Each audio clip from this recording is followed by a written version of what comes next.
Que o divino amor de nossas almas ilumine as nossas consciências, que a sua paz esteja em cada coração. Sejam bem-vindos todos os amigos que estão aqui conosco, aqui na UFC TV, bem como aqueles que estão nos acompanhando pela TV Mansão do Caminho. Sempre uma grata satisfação saber que estamos na companhia de tantas almas queridas para mais um momento de reflexão em torno da mensagem do Mestre, à luz da doutrina espírita. E para melhor sintonizarmos com este momento, que possamos fazer a nossa prece. Divino amor de nossas almas. A nossa gratidão, Senhor, pela tua companhia generosa em todos os tempos, trazendo-nos a consciência, o convite para o despertar da nossa alma. Por isso, amigo, nessas horas em que reunidos te buscamos em alma, de coração, com o espírito voltado a ti, nós te rogamos que ilumine-nos, a fim de que nós não nos perquemos dos caminhos assumidos e desta feita tenhamos ouvidos para ouvir. Por isso, Senhor, te convidamos. Vem. Vem e ilumina este estranho país do qual nós habitamos e muitas vezes desconhecemos, fazendo assim que tenhamos a coragem de enxergar-nos como somos, espíritos em evolução, sob o amparo e a proteção de tantos espíritos amigos. Por isso, Senhor, nesse instante, que a tua paz esteja em cada um de nós, auxiliando-nos ao despertar.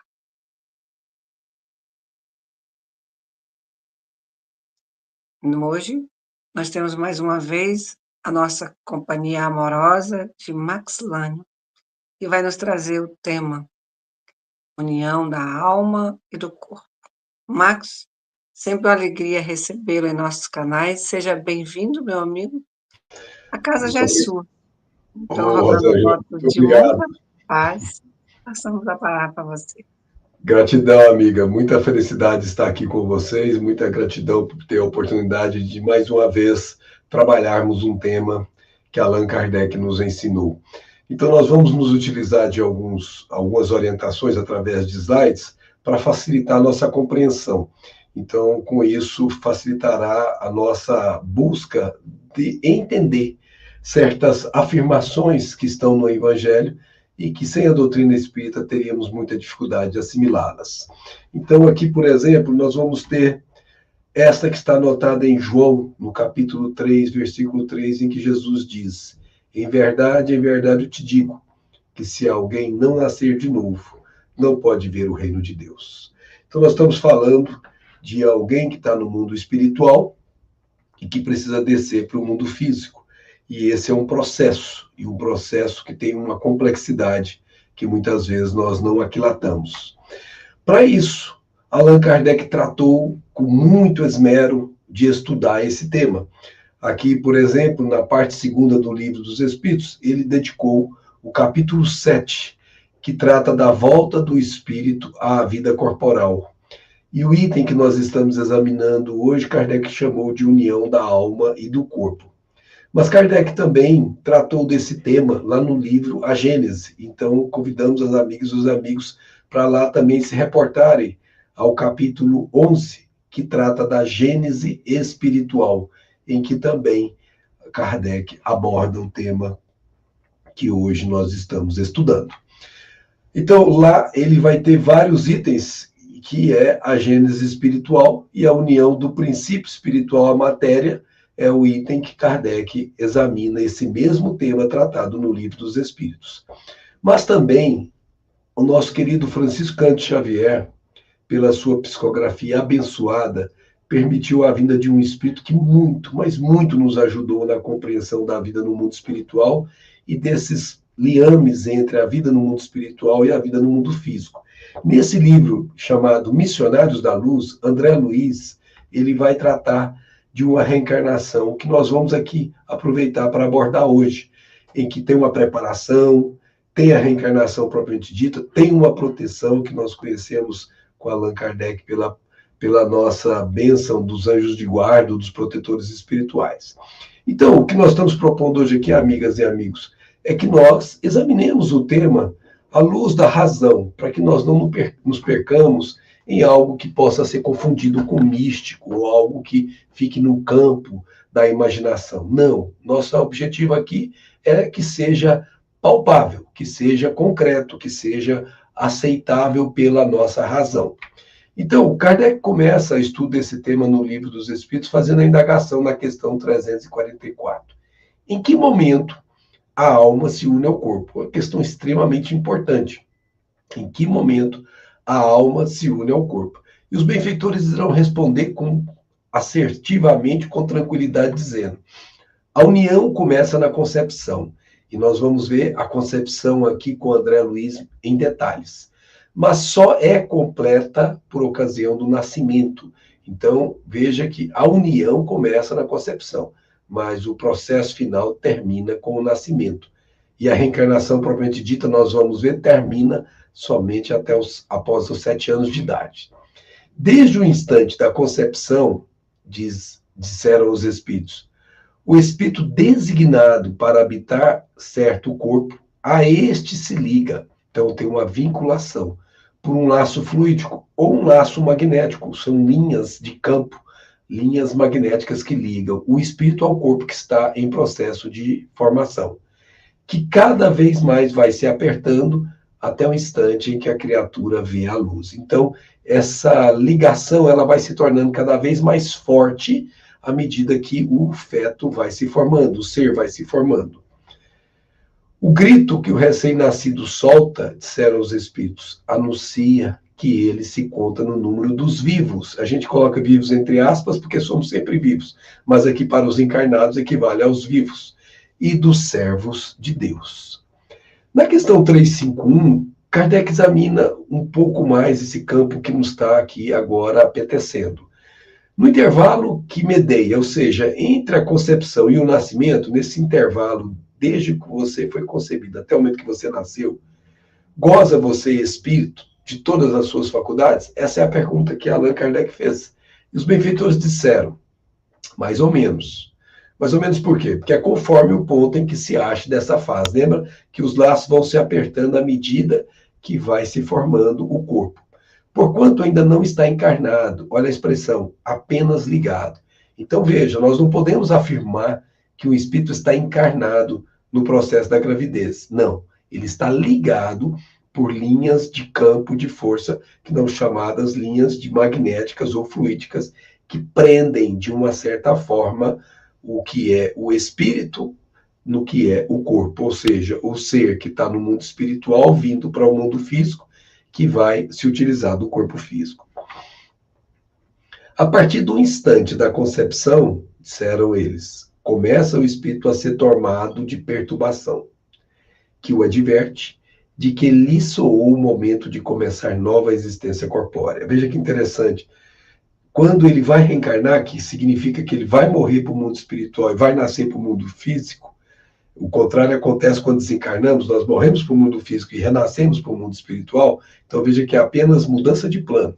Quando isso acontece, tanto daqui como de lá, se a gente vai para lá, a gente também tem uma perturbação, assim como a gente também tem uma perturbação quando vem de lá para cá. E ela é uma bênção, e é necessária para a nossa segurança como espíritos.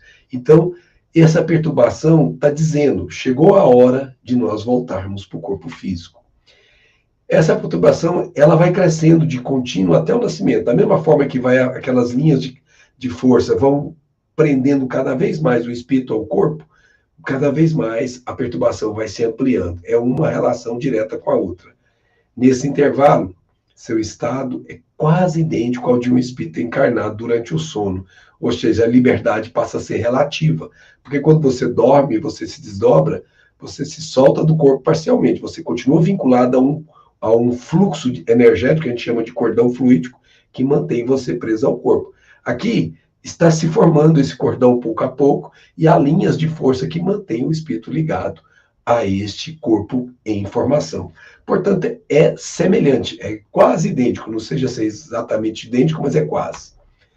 À medida que a hora do nascimento se aproxima, as ideias do espírito se apagam, assim como a lembrança do passado, do qual deixa de ter consciência na condição de homem, na condição de espírito encarnado, logo que entra na vida. Aqui é que entra aquele processo do esquecimento do passado, que, aliás, é uma bênção para nós, os espíritos em mundos de expiações e provas. Essa lembrança, porém, lhe volta pouco a pouco ao retornar ao estado de espírito. Ou seja, quando ele voltar para o mundo espiritual novamente, ele retoma esse patrimônio da memória. Essa memória não se perde, ela apenas se coloca em latência durante o período da encarnação. Bom, o que nós queremos examinar aqui hoje, que é a proposta deste trabalho, é o que acontece desse período entre a concepção até o nascimento, que você percebe no processo da gravidez. E para as senhoras que já passaram por isso, muitas das coisas que André Luiz vai nos falar aqui, elas são de ordem ou de natureza espiritual, e não de ordem ou natureza orgânica, propriamente dito. O aspecto espiritual vai influenciar sobre a matéria. Então, vamos lembrar que o espírito está lá na dimensão espiritual, que nós chamamos de erraticidade, ou seja, ele precisa encarnar, e ele precisa vir para a dimensão física, portanto, ele precisa reencarnar. Essa seta indica que durante 9 meses está sendo moldado o corpo segundo as suas necessidades. O corpo será a réplica do que o espírito precisa, e nós vamos ver isso de maneira muito clara.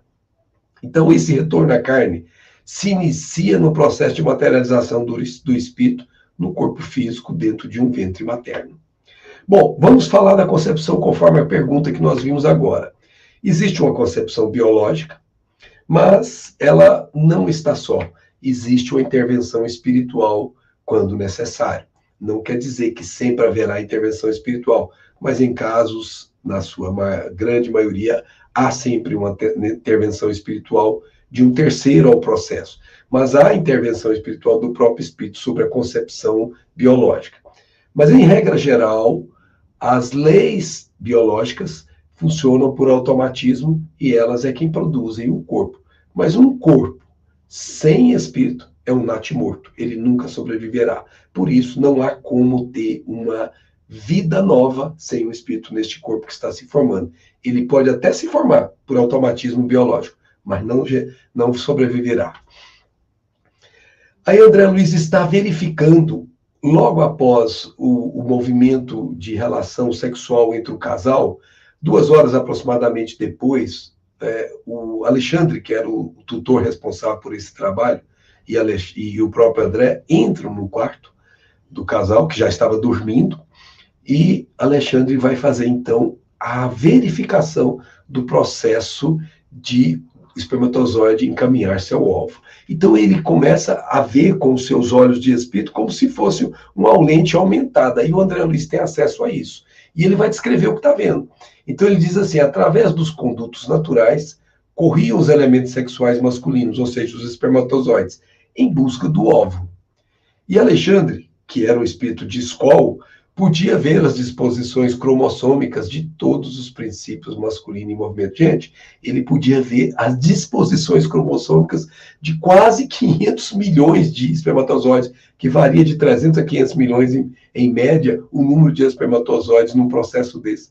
O Alexandre não é um espírito qualquer, porque ele tinha uma condição de perceber isso dentre os quase 500 bilhões de espermatozoides. E após acompanhar a marcha dos minúsculos competidores, o Alexandre, ele identificou o mais apto. Olha que interessante, existe um espermatozoide mais apto mesmo. E fixa nesse espermatozoide que ele identifica o seu potencial magnético. E André Luiz diz assim, dá-me a ideia de que ajudava a desembaraçar-se dos companheiros para que fosse o primeiro. Ou seja, parece-me aqui, né, gente, brincando, que o Alexandre fez um doping, né, nessa competição aqui, porque ele deu um plus, um mais para um desses determinados espermatozoides que ganhou uma energia adicional em relação aos outros. Mas não tem doping não, viu, gente? Foi tudo programado mesmo. Então é como se fosse essa tela que nós estamos vendo aqui nessa pictografia, que foi feita segundo a descrição de André Luiz no capítulo referido, que é o capítulo 13, e lá nós vamos encontrar, então, esse espermatozoide ali amarelo, mais esbranquiçado, acelerando o seu passo na direção do óvulo que está ali registrado. E aí ele diz que a célula masculina que atinge o óvulo em primeiro lugar para fecundá-lo, não é, preste atenção nisso, minha amiga e meu amigo, não é assim que a gente aprende na biologia na escola. Não é a mais apta em sentido de superioridade, ele coloca aspas, superioridade, mas em sentido de sintonia magnética, de novo aspas, em todos os casos de fecundação para o mundo das formas. Nem sempre o espermatozoide que a gente chama de mais apto é o que vai ser bem sucedido. E veja que parecia realmente um paradoxo, porque se fossem todos os espermatozoides mais aptos que vencessem a caminhada, os corpos de todas as pessoas que são geradas neste mundo seriam perfeitos, seriam os melhores corpos. E, no entanto, nós vemos corpos com deformação, corpos com restrições, que, obviamente, não diria nada, absolutamente nada, sobre essa superioridade biológica. O que nós estamos vendo aqui é sintonia magnética, é o corpo que aquele espírito precisa. E aí começa a primeira intervenção espiritual sobre a biologia propriamente dita. O elemento focalizado por ele ganhou nova energia sobre os demais e avançou rapidamente na direção do alvo, o óvulo, gastando pouco mais de 4 minutos para alcançar seu núcleo. Gente, vamos lembrar que André Luiz era médico e ele estava aqui detido em um exame de um processo em que ele controlou até o tempo. Mediu o tempo que leva um espermatozoide para chegar até o óvulo, cerca de 4 minutos. Se você buscar os dados da ciência atual, você vai ver que é exatamente isso.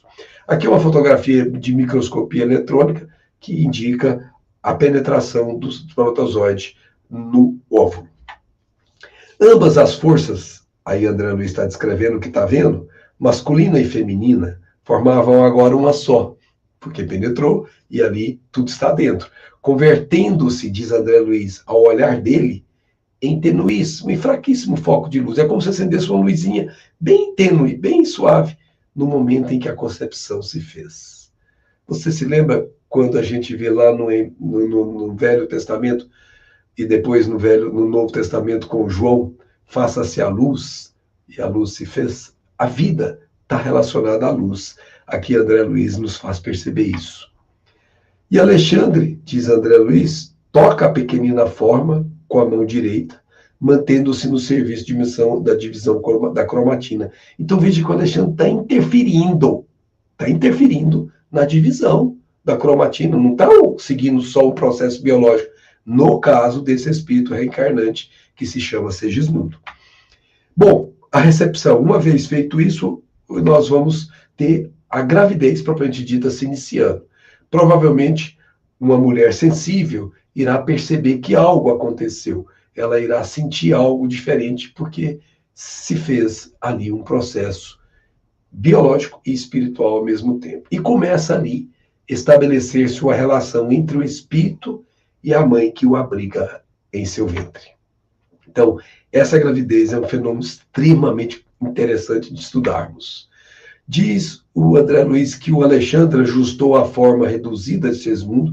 Gente, quando o espírito vai reencarnar, ele é miniaturizado, ou seja, ele passa a ser, pela plasticidade que tem o perispírito, transformado na forma de um bebê, que vai ser o bebê que vai nascer depois de 9 meses, quando regular. E ele estava, então, já miniaturizado, já tinha sido feito isso no período anterior, e ele já estava pronto para reencarnar. Que se interpenetrava com o organismo perispíritico de Raquel sobre aquele microscópico globo de luz que o André Luiz tinha dito. Impregnado de vida. Olha essa palavra, gente. Impregnado de vida. E aí André Luiz observa uma coisa interessante. Ele diz assim, observei que vida latente começou a se movimentar. Olha que bacana, gente. O que é a beleza de um processo de um nascimento de um novo ser. Depois de prolongada aplicação magnética, veja que os passes magnéticos aqui são totalmente técnicos, dirigidos para esse fim. Alexandre aproximou-se de mim e falou, está terminada a operação inicial de ligação. Que Deus nos proteja. Gente, a partir desse momento, a vida começou a ser formada. Pílula do dia seguinte é aborto, viu, gente? Com todo respeito ao pessoal que ainda não sabia disso, mas pílula do dia seguinte vai interromper esse processo que já se iniciou e é uma forma inicial de aborto. Após a concepção, até o 21º dia após a concepção, nenhum reencarnante, nem a mãe poderão ser visitados pelos amigos espirituais. Veja que interessante. Nós temos a quarentena, né? Nós temos a vintena também. Os espíritos dizem que tem 20 dias de proteção ao espírito que vai reencarnar e à mãe. Eles não são visitados por ninguém. É como se você fizesse o que se faz no centro espírita. Se coloca aquele campo de proteção no campo onde ela está inserida, no apartamento, na casa dela, e ela vai ficar ali vigiada 21 dias consecutivos. Durante esse período, o reencarnante, ou seja, o Segismundo, que era esse espírito, não pode afastar-se da mãe, e esta, ainda mesmo que em estado de sono físico, quando a gente se desdobra, é obrigada, olha a palavra, gente, é obrigada a permanecer junto aos espíritos que conduzem a reencarnação. Então, tem espíritos que guardam, que vigiam esse processo. Gente, veja a responsabilidade que é uma reencarnação. Veja como tanto de trabalho que nós temos envolvido, trabalhos finíssimos, trabalhos técnicos que nós nunca saberíamos que existe aqui na Terra, se não fosse pelas bênçãos do Chico, que o nosso André Luiz nos trouxe. Na noite do 21º dia, abriu-se a porta magnética da câmara de Raquel. Olha a porta magnética, por quê? Porque formou-se uma câmara magnética, ninguém entrava e ninguém saía.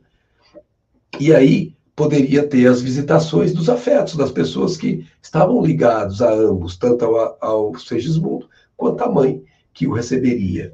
A futura mãezinha desligada do corpo pela doce influência do sono, que agora ela pôde usufruir, sentia-se aliviada. André Luiz até brinca, quase ditosa, quase alegre, porque ainda estava cansada, foram 21 dias sem poder se afastar dali. Bom, gente, mãe e filho, há uma ligação fluídica que está estabelecida, como a gente viu na questão. Esses laços, eles começam a se formar de maneira tênue e vai se ampliando, vai se intensificando à medida que o corpo vai se desenvolvendo. E aí, o André Luiz diz assim, notei que Segismundo fora igualmente aliviado. Os fios tenuíssimos, que a gente viu na pergunta, que são as ligações fluídicas, que ligam os encarnados ao aparelho físico, prendiam também a organização fetal. Então veja que agora aquela organização fetal já estava com a influência direta do perispírito do Segismundo, ou do reencarnante. E à medida que Raquel, que era a mãe, se afastava, também o nosso Segismundo podia afastar-se, não lhe sendo, porém, permitido ou possível abandonar a companhia maternal. Gente, a mãe carrega o filho não é só no ventre durante esses 9 meses, não. Em espírito, ela está com ele o tempo todo. Aqui nós temos uma imagem da mesma questão do livro, em que você vê aqui, ó, a Raquel no mundo espiritual, você vê que ela está encarnada, porque ela é a única que tem um cordão fluídico tracejado nessa linha que vai atrás da cabeça dela. E o bebezinho, que é seu futuro bebê, que já está ali na forma de perispírito, estará ao lado dela durante esses 9 meses que ele se formará. Segundo a réplica desse bebê que você está vendo na mão dela, o corpo no ventre dela, da nossa Raquel. Proteção espiritual. Ninguém chega aqui na Terra sem proteção espiritual, gente. E aí, André Luiz diz que reconheceu que a trégua se verificava para todos, com exceção de um tal de Herculano, que não arredou da câmara os pés em momento nenhum, manteve-se vigilante. Sabe quem é Herculano, gente? Herculano é o protetor espiritual de Segismundo nesta encarnação toda. É a ele que foi atribuída a responsabilidade de influenciar o Segismundo nessa nova encarnação, de dar conselhos mentais pela intuição, pela inspiração, de reencontrar-se durante as noites, quando o Segismundo estiver adulto. Enfim, é esse benfeitor que nos permite o Senhor estar ao nosso lado como um pai está ao de um filho. O nosso Herculano permanecerá em definitivo, junto de Segismundo na nova experiência, até que ele atinja os 7 anos. 7 anos, que é a ocasião em que o processo encarnacionista estará consolidado. Então, nós aprendemos aqui com o André Luiz, e essa informação não existia na obra inicial de Kardec, de que a reencarnação termina somente aos 7 anos, quando todas as partes do corpo físico estão prontas e o espírito definitivamente se enraizou nele. Forma física do filho. Como será a influência do mundo espiritual sobre essa forma física, além da genética dos pais? A forma física futura do filho dependerá, obviamente, dos cromossomos paternos e maternos. Mas lembrem-se que o Alexandre interferiu nos cromossomos. Adiciona-se, porém, a esse fator primordial, ou seja, básico, fundamental, não tem como você fugir dele, o concurso dos espíritos consultores. Então, o Alexandre mexeu lá, então é um concurso. Ainda adiciona-se o auxílio afetuoso das entidades amigas que visitarão constantemente o reencarnante nos meses de formação de novo corpo. Então, gente, apesar do Segismundo ou do reencarnante começar a ter o processo de perturbação, ele nunca é largado só. Ele vai ter sempre visita de amigos, de que vão dar lá para ele encorajamento, porque é comum aqueles abortos espontâneos, geralmente até o terceiro mês. Às vezes, algumas mães nem sabem que tiveram um aborto espontâneo, teve um sangramento, mas não estão claramente para elas dito que foi um aborto espontâneo. E muito comum acontecer isso. Então, para que isso não possa acontecer, esses irmãos acompanham durante os 9 meses esse reencarnante no novo corpo que está se formando. E a influência dos moldes mentais da mãe, o que a mãe pensa, o que a mãe sente, o que a mãe veicula na sua intimidade, no seu mais profundo íntimo, ela vai passar para o filho. E o filho vai ser influenciado nisso também, gente. Nós vamos ver cada um deles. E a atuação do próprio interessado. O que vai na mente do espírito reencarnado, se ele vem com suavidade, se ele vem com complexo de culpa, se ele vem com problemas, se ele vem com tranquilidade, tudo isso vai impactar no seu processo de modelagem do corpo que ele está sendo para ele produzido. Então vamos dar uma olhada rapidamente em cada um deles aqui. Os benfeitores espirituais, eles participam o tempo todo. Isso aqui é depois da concepção, quando então o Alexandre fez aquele processo que nós vimos agora há pouco. O auxílio afetuoso das entidades amigas. Aqui, quando a forma de Segismundo tinha sido monitorizada e a concepção já tinha sido feita, tinham mais de 150 espíritos no quarto, gente, quartinho pequeno do casal, mas o quartinho pequeno no mundo físico, aquelas paredes se ampliam, e mais de 150 pessoas a se despedir do Segismundo e a alegrar-se com o casal que geraria mais uma vida na Terra. Influência dos moldes mentais da mãe. O André Luiz nos ensina que as mentes da mãe e do filho como que se justapõem, mantendo-se em permanente comunhão. De semelhante associação procedem os chamados sinais de nascença. Gente, os sinais de nascença não é um processo casual, não. Tem razões que André Luiz não aprofunda, que diz que tem uma ligação entre a mente do filho e a mente da mãe, que impacta sobre o corpo daquele novo ser que reencarna. Certos estados íntimos da mulher alcançam o princípio fetal, marcando-o para a existência. Então, é uma parte da mãe que fica na marca do corpo de uma criança que está sendo gerada. O trabalho da maternidade, diz André Luiz, e aí é uma recomendação para todas as esposas e esposas que vão gerar seus filhos, todas as mulheres, enfim, todas aquelas que puderem ter essa bênção da maternidade, preste atenção nessas palavras de André Luiz. O trabalho da maternidade assemelha-se a delicado processo de modelagem. Por causa disso, requisita muita cautela e harmonia para que a tarefa seja perfeita. Então, amigas que estão nesse processo ou que vão entrar nele, fuja de ambientes ruidosos na medida do seu possível. Procure tranquilizar-se, acalmar-se, esteja em preces, ouça músicas suaves, não entre em discordância, discussão, não. Preserve-se, abrigue-se naquilo que se chama paz, que você vai contribuir para a formação do seu bem maravilhoso filho. E a atuação desse próprio filho que virá. Porque todo o cosmos celular do novo organismo, que é o da mãe, estará impregnado pelas forças do pensamento de nosso irmão, que regressa ao mundo. Então veja que aqui, ele, o Segismundo, ele vai com certeza afetar o estado íntimo da mãe. E nós vamos ver como isso acontece. A mulher grávida, além da prestação de serviço orgânico à entidade que se reencarna, é igualmente constrangida a suportar o contato espiritual. Ele usou a palavra suportar no sentido de suporte, porque ela vai suportar esse suporte pode ter para ela um peso, pode ter uma dificuldade, que nós vamos ver agora, que sempre constitui um sacrifício quando se trata de alguém com escuros débitos de consciência. Essa parte aqui estava na reencarnação do Julinho, lá no livro Entre a Terra e o Céu, que vocês também podem buscar lá no capítulo 30.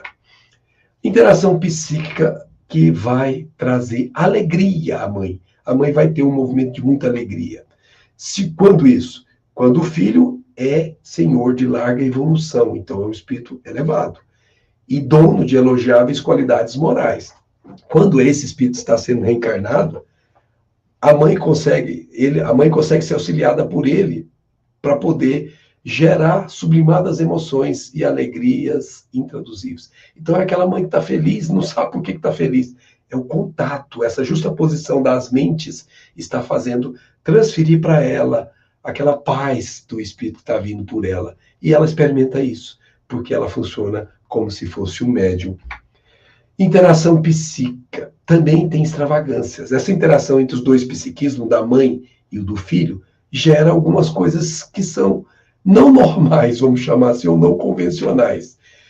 Quando o filho não se encontra suficientemente equilibrado, então o espírito, e a maioria dos casos aqui, isso acontece quase sempre, é o André Luiz dizendo, quando isso acontece, as pessoas vêm com resgates para fazer, então a esmagadora maioria das reencarnações são assim, viu, gente? A mente maternal é suscetível, é passível de registrar os mais estranhos desequilíbrios. Por quê? Porque a maneira de um médium, ou seja, como se fosse um médium, estará transmitindo opiniões e sensações da entidade que a empolga.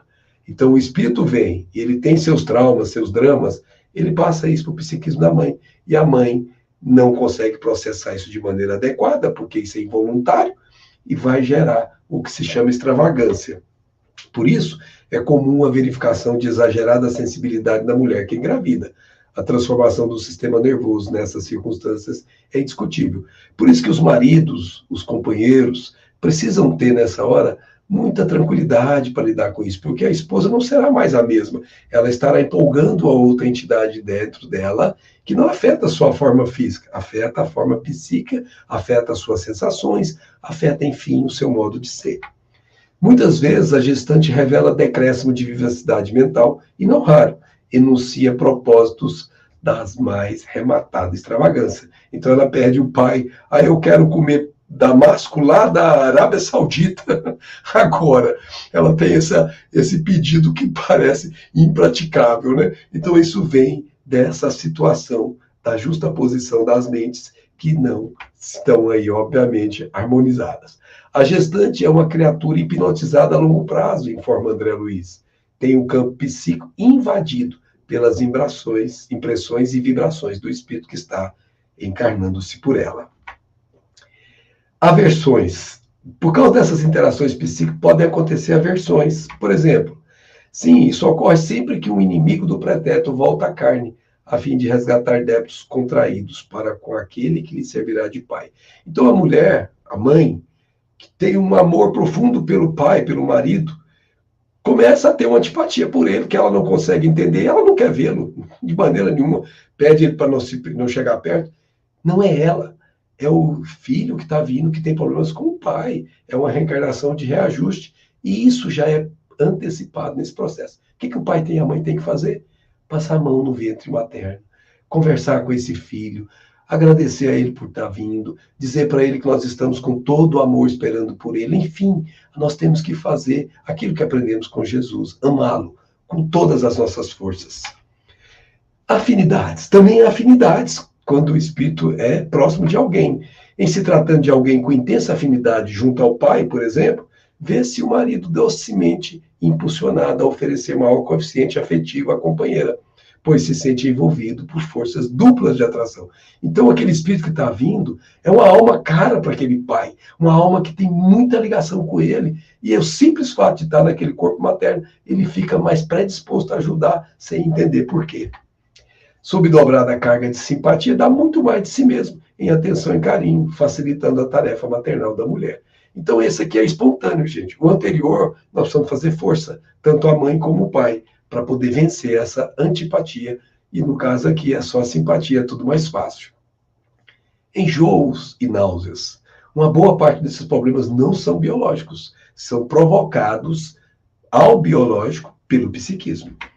O organismo materno, diz o André Luiz, absorvendo as emanações da entidade reencarnante, funciona como um exaustor, olha a palavra, exaustor, aquilo que se exaure, exaustor de fluidos em desintegração, nem sempre aprazíveis ou facilmente suportáveis pela sensibilidade feminina, daí porque vem o enjoo. Interação psíquica, doenças assimiladas. Essa é uma coisa interessante, porque a mãe às vezes vai assimilar uma doença que ela não tinha. Então, o caso, por exemplo, lá do Julinho, que tinha um problema na garganta, ele tinha cometido um suicídio tomando tóxico, e ele vai ter uma garganta corrompida. E essa garganta vai entrar em harmonia com a garganta da mãe, e a mãe vai ter a mesma manifestação de doença. Por quê? Porque são duas almas que se ajustam nas mesmas dívidas e na mesma posição evolutiva, influenciam-se mutuamente. Só para lembrar, essa mãe atual do Julinho tinha sido a amante que o desprezou e gerou a sua decisão de tomar o caminho de se suicidar-se. A permuta de impressões entre ambos é inevitável, e os padecimentos que Júlio trazia na garganta foram impressos na mente maternal, que os reproduz no corpo em que se manifesta. Gente, olha que nível de detalhe que André Luiz nos permite enxergar. A sua doença está ligada à doença do espírito que vem com você, que está na alma dele e que plasma-se no corpo físico. Bom, gente, depois de tudo isso, com todo respeito, como alguém pode, sabendo disso, pensar em aborto? Não dá, gente, porque é muita vontade de Deus em favor da vida, é muita vontade dos benfeitores em favor da vida. E nós precisamos tomar isso como clareza em nós. Nós precisamos lembrar que a vida é preciosíssima, é a chance que o espírito tem de recomeçar uma nova jornada. Imagina o Julinho com aquela dor de garganta que ele padecia no mundo espiritual. Se não pudesse vir aqui para exaurir isso, para poder tirar isso desse, vamos dizer assim, perispírito danificado, para que ele possa ser reajustado. E o reajuste só vai se fazer por esse mata-borrão chamado corpo físico, esse carvão que purga as sujidades da alma. E mais do que isso, como pensar em aborto se você não sabe quem está chegando? Você não sabe. Quando você está encarnado, você não sabe. Pode ser uma alma caríssima para você, pode ser um afeto maravilhoso. Pensa se você impede que ele venha. Como pode ser alguém que você prometeu ajudar na recomposição dessa nova vida e que se você agora der o pé para trás, você estará frustrando esse irmão. E pensa, se o aborto acontece, todo aquele processo que você viu antes aqui e o de mentorização do espírito se perde. E isso implica dor ao espírito que está voltando para o mundo espiritual sem ter concluído o processo gestacional. Lembra de Jesus? O vento sopra onde quer e ouves a sua voz, mas não sabes de onde vem nem para onde vai. Assim é todo aquele que é nascido do espírito. O corpo, minha amiga e meu amigo, quem produz são os pais, mas o espírito que nele vem habitar, quem produz é Deus. E quem está vindo habitar esse corpo não vem por acaso. É uma missão que você, pai e mãe, assumiu para si. Essa senhorinha, chamada Madre Teresa de Calcutá, que eu, com muito respeito que tenho por ela, ela chegou a afirmar certa vez assim, de forma muito peremptória, muito firme, que ela era firme nas suas afirmações, e ela disse assim: o aborto é o assassinato no ventre. Ela não era espírita, tá, gente? Ela era católica. Uma criança é um presente de Deus. Se não a quiser, dê para mim. Então, gente, é aquela história, né, que a gente sempre fala para as pessoas que estão vivendo esse drama. Se a ideia de aborto aconteceu, se por acaso você não consegue evitar que isso aconteça, não faça. Tem tantos pais querendo filhos que vocês não têm noção, que são pais que, se pudessem ter a bênção de um filho, se alegrariam. Então, como falou Madre Teresa de Calcutá, dê para mim, dê para quem está precisando, está querendo, mas não mate, porque é uma vida que você estaria deixando de fazer realizar-se na Terra. E para nossa reflexão, minha amiga e meu amigo, além dessas que nós ponderamos. Jesus, de novo, o que é nascido da carne é carne, e o que é nascido do espírito é espírito. Você pode matar o corpo físico, minha irmã e meu irmão, mas você não mata o espírito que está lá. Mas você, se fizer isso, Deus me livre, Deus nos livre, Deus nos impeça, você estaria causando danos à obra do Senhor. Então pensemos nisso. Nós precisamos lembrar que somos instrumentos de Deus na terra. E gerar vida é uma das mais sagradas missões que o Pai confia a nós outros, quando reencarnamos na polaridade feminina, com a possibilidade de gerar. Minha amiga e meu amigo, esperamos que André Luiz, que nosso Allan Kardec, essa doutrina espírita maravilhosa, tenha nos ajudado a compreender melhor esse processo de fazer a interação para a preparação da vinda de um espírito para a Terra. Muita paz a todas, muita paz a todos e muito obrigado por sua atenção.